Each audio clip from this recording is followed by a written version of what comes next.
besar, Tuhanku terlebih besar. Tak pernah terlambat janji-Mu ya Tuhan, pulihkan hidupku.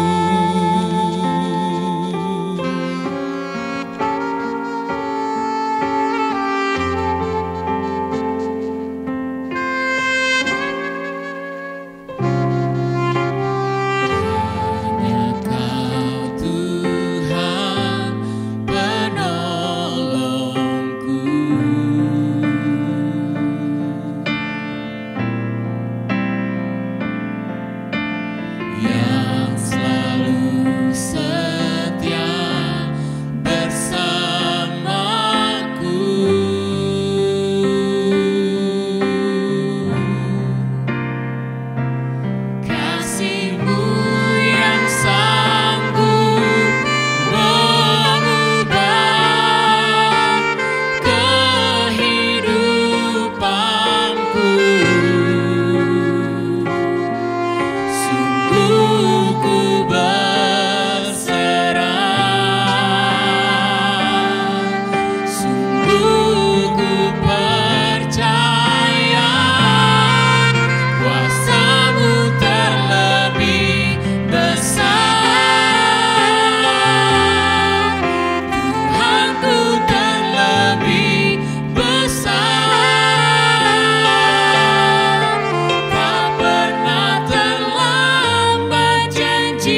pulihkan hidupku.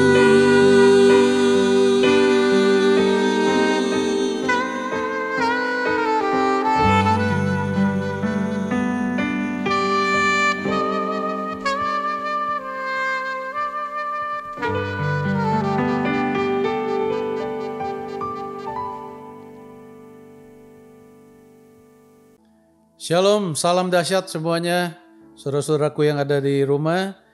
Kita bersyukur kalau hari ini bisa mendengar firman Tuhan.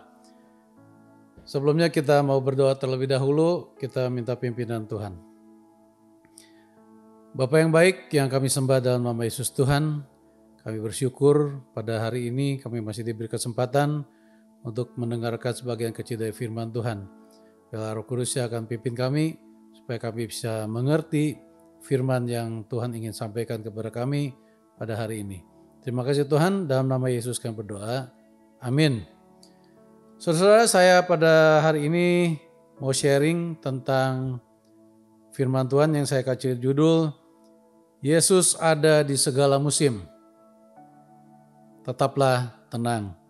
Mari kita lihat dulu di dalam satu ayat firman Tuhan, di dalam 1 Petrus 4 ayat yang ke-7. Saya akan bacakan 1 Petrus 4 ayat yang ke-7. Kesudahan segala sesuatu sudah dekat. Karena itu kuasailah dirimu dan jadilah tenang supaya kamu dapat berdoa. Saudara, pada waktu-waktu sekarang ini kita diperhadapkan dengan berbagai macam hal yang kalau kita tidak tenang, kita akan menjadi gelisah. Nah, kita puji Tuhan pada hari ini kita dengar satu firman Tuhan yang luar biasa, yang sudah menginformasikan kepada kita terlebih dahulu bahwa hidup kita di dalam dunia ini bukan semakin baik ke depan. Itu sudah dikatakan oleh firman Tuhan, dikatakan di ayat tadi di dalam 1 Petrus 4 ayat 7 dikatakan, kesudahan segala sesuatu sudah dekat. Artinya firman Tuhan sudah mengatakan terlebih dahulu kepada kita sebelum sesuatu terjadi, kita sebagai sahabat-sahabat Tuhan itu diberikan pemberitahuan terlebih dahulu. Ada satu perbedaan orang yang sudah diberi tahu dahulu dengan yang belum diberikan informasi terlebih dahulu. Kalau orang yang sudah diberikan informasi terlebih dahulu, dia akan lebih siap untuk menghadapi segala sesuatu yang dia akan hadapi ke depan. Nah, dikatakan di firman Tuhan tadi, dengan jelas dikatakan kesudahan segala sesuatu sudah dekat. Jadi firman Tuhan sudah dengan tegas mengatakan bahwa dunia ini itu akan semakin terpuruk karena dosa. Saudara, kita lihat di dalam Wahyu 12 ayat 12 dikatakan bahwa iblis sedang bekerja giat ya untuk menjatuhkan anak-anak Tuhan. Kenapa bekerja giat? Karena dia sudah tahu waktunya itu sudah singkat, saudara. Oleh sebab itu dia akan bekerja semaksimal mungkin bagaimana dia akan menjatuhkan iman percaya anak-anak Tuhan. Ya, dengan cara apa? Dia akan menyerang anak-anak Tuhan dengan ketakutan, dengan kekhawatiran. Nah, ini menarik saudara, karena iblis ini adalah malaikat yang awalnya ini malaikat yang sangat cerdik. Ya, dia tahu kelemahan manusia itu di mana. Nah, dia tahu di era ke depan ini, ya, manusia itu akan diperhadapkan dengan masalah-masalah ya yang tidak menentu. Menentu dalam hal apa? Menentu dalam hal ekonomi tidak menentu.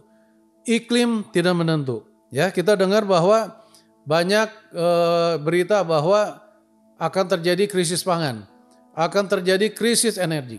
Ya, nah dengan hal-hal seperti itu, iblis akan menyerang sedemikian rupa ya anak-anak Tuhan. Supaya apa? Bikin hatinya itu khawatir, hatinya kecut, hatinya takut. Ya, nah kalau hati kita sudah khawatir, takut, ya ada satu hal yang sangat mendasar, yang sangat berbahaya, saudara. Apa itu? Pada waktu saudara dan saya itu takut atau khawatir, ya hilanglah yang namanya iman, saudara. Pada waktu iman kita hilang, ya artinya kita sudah ada di ambang kehancuran. Kenapa? Kalau pada waktu iman kita tidak ada, harapan kita sudah nggak ada. Pada waktu harapan kita tidak ada, manusia udah nggak punya harapan, udah angkat tangan.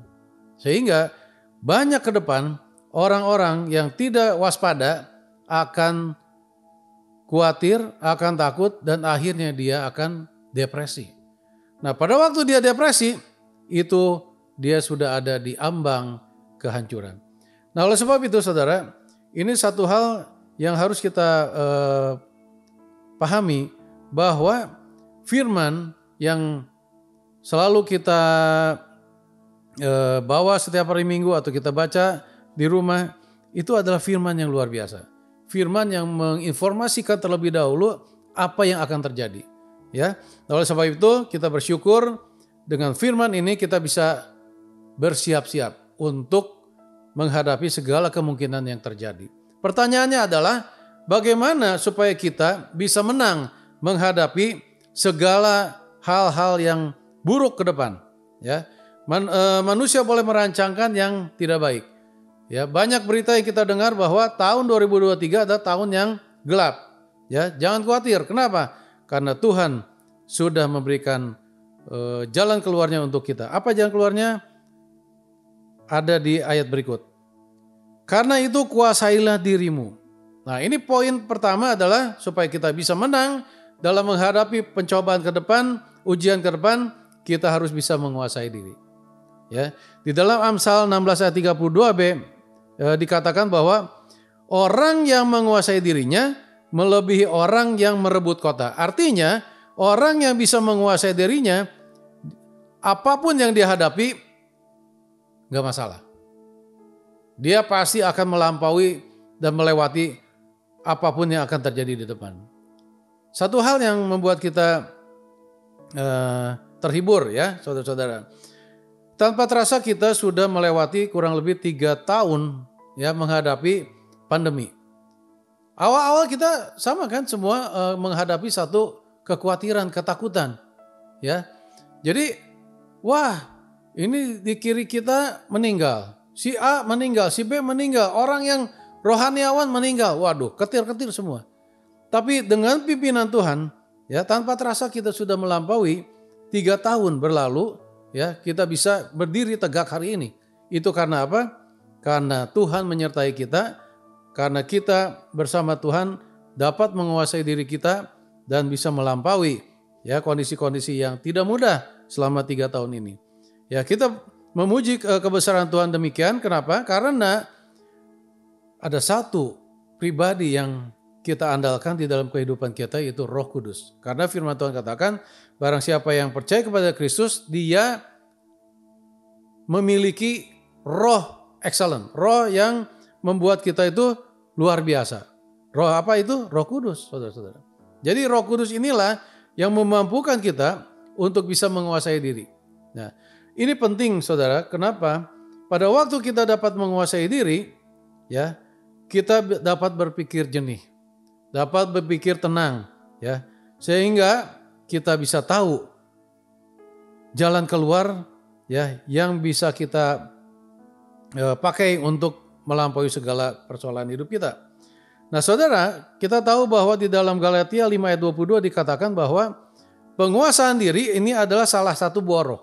Jadi pada waktu saya dan saudara bisa mengendalikan diri, otomatis sebenarnya saudara dan saya sudah menghasilkan salah satu buah roh, yaitu penguasaan diri. Dengan penguasaan diri ini, kita bisa melampaui segala persoalan hidup kita, segala tantangan hidup kita ke depan, dan dengan penguasaan diri ini, kita akan keluar menjadi pemenang. Nah, cara yang kedua, saudara-saudara, supaya kita bisa menghadapi segala persoalan ini dengan penuh keyakinan. Yang kedua adalah jadilah tenang. Nah, ini saudara satu hal yang harus kita terapkan dalam hidup kita. Di dalam Yohanes 14 ayat 27 dikatakan, damai sejahtera kutinggalkan bagimu. Damai sejahtera yang Tuhan kasih itu tidak seperti yang dunia kasih, saudara-saudara. Ya, yang Tuhan kasih adalah damai sejahtera yang melampaui segala akal pikiran kita. Oleh sebab itu Tuhan katakan, damai sejahtera aku tinggalkan bagimu. Dan janganlah gelisah dan gentar hatimu. Nah, kalau pada waktu kita dengar nih firman dan kita tarik dengan iman, ya, kita akan menjadi tenang. Pada waktu kita tenang, pikiran kita menjadi terang, saudara-saudara. Pada waktu pikiran kita terang, ya, segala persoalan hidup kita akan kita lampaui, ya, bersama Tuhan, dan kembali kita akan menjadi pemenang dan menjadi saksi Tuhan di tengah-tengah kegelapan ini. Di dalam Yesaya 30 ayat 15b dikatakan, saudara, dalam tinggal tenang dan percaya terletak kekuatanmu. Jadi saudara, pada waktu saya dan saudara menghadapi segala persoalan di depan ini, ya, kita perlu kekuatan, saudara. Ya. Nah, pada waktu kita kuat, apapun jenis persoalan yang kita hadapi, tantangan yang kita hadapi, gak masalah. Karena kita punya kekuatan, saudara. Nah, cuma persoalannya kekuatan ini datangnya dari mana, saudara? Nah, kekuatan ini datangnya firman Tuhan katakan dalam tinggal tenang dan percaya. Persoalannya percaya kepada siapa? Kepada diri kita, kepada sesama kita, atau kepada siapa? Ya, firman Tuhan katakanlah terkutuklah orang yang mengandalkan manusia, saudara. Ini bukan berarti Tuhan senang mengutuk kita, bukan, saudara. Tapi pada waktu saya dan saudara itu bergantung kepada yang namanya manusia, ya, kita akan kecewa, saudara. Karena kenapa? Karena manusia itu terbatas, ya. Kekuatan sesama kita, ya, orang tua, teman, sahabat, ya, semua terbatas. Oleh sebab itu kekuatan yang sempurna itu hanya ada di dalam Tuhan. Bagaimana caranya? Ya, kita harus rajin baca firman, percaya firman itu adalah jalan keluar buat kita. Cuma persoalannya, saudara-saudara, kita seringkali tidak tenang di dalam menghadapi segala persoalan hidup kita. Ya, oleh sebab itu, pada hari ini Tuhan mau mengajak kita untuk tenang. Untuk tenang di bawah kaki Tuhan, memohon pertolongan Tuhan, memohon belas kasihan Tuhan. Dan satu hal yang paling penting adalah bagian kita adalah percaya. Dengan percaya ini kita bisa menarik, ya, kekuatan dari sorgawi untuk kita bisa menghadapi segala persoalan hidup kita, ya, tanpa batas, saudara. Ya, kita nggak bisa memprediksi ke depan akan terjadi apa, saudara. Ya, kalau kita fokus kepada masalah, fokus kepada berita-berita yang jelek, berita-berita yang menakutkan, ya, ciutlah hati kita, saudara. Oleh sebab itu kita harus berani mengatakan, oke, semua boleh terjadi, ya. Persoalan boleh terjadi, segala sesuatu boleh terjadi di dalam kehidupan kita, di dalam ekonomi, di dalam apapun juga.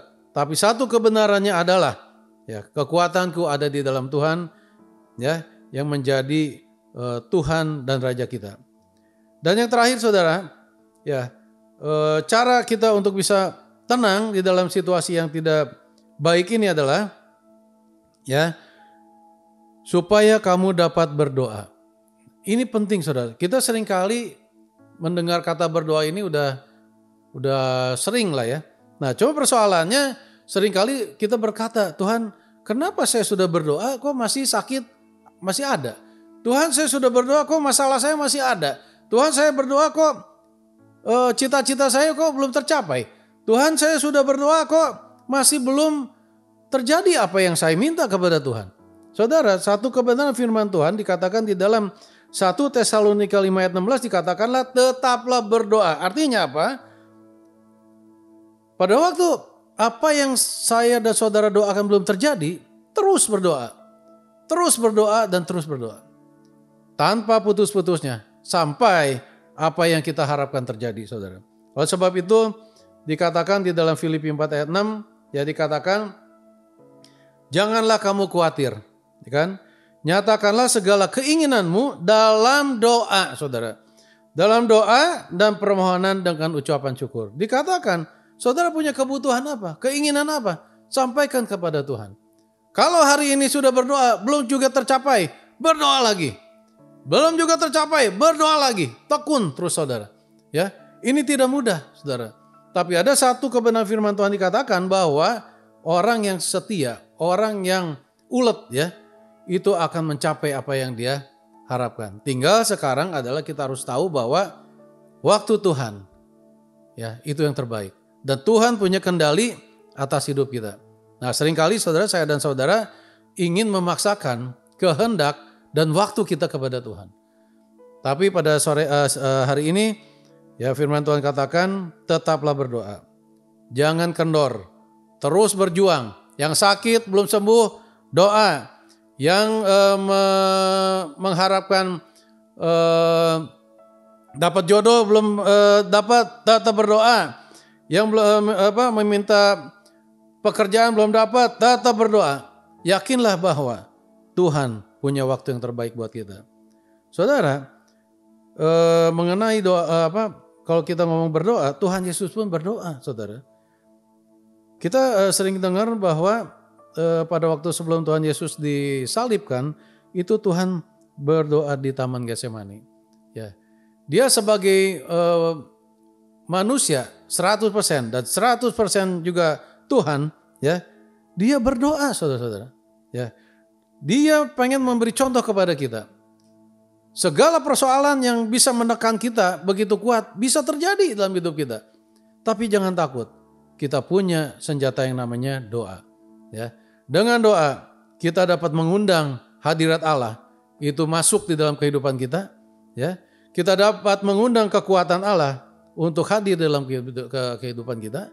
Kita dapat mengundang kuasa Allah, ya, itu bekerja di dalam kehidupan kita.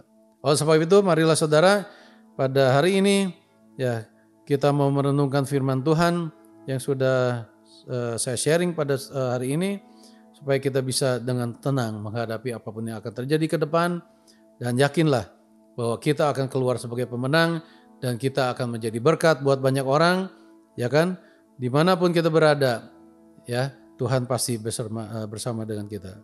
Saya akan bacakan ayat penutup di dalam Pengkhotbah 4 ayat 6. Segenggam ketenangan lebih baik daripada 2 genggam jeripayah dan usaha menjaring angin. Artinya, saudara, apapun yang akan kita hadapi ke depan, Tuhan hari ini memberitahu, tetap tenang. Dekatlah dengan Tuhan. Siapkan waktu yang khusus bersama Tuhan, lebih intim dengan Tuhan. Undanglah Tuhan masuk dalam perahu kehidupan saya dan saudara. Dan saya yakin bahwa kalau Tuhan ada di pihak kita, siapa yang dapat melawan kita? Kita dapat keluar sebagai pemenang. Sampai situ firman Tuhan yang saya bisa sharingkan hari ini. Kiranya Tuhan memberkati saudara dan saya percaya dimanapun kita berada, Tuhan akan menjadikan kita berkat. Meskipun dunia gelap, Tuhan akan memimpin kita masuk kepada kemenangan demi kemenangan. Amin. Mari kita berdoa. Bapa yang baik, sungguh kami bersyukur untuk firman yang kami dengar pada hari ini. Kami percaya firman-Mu ini penuh dengan kuasa.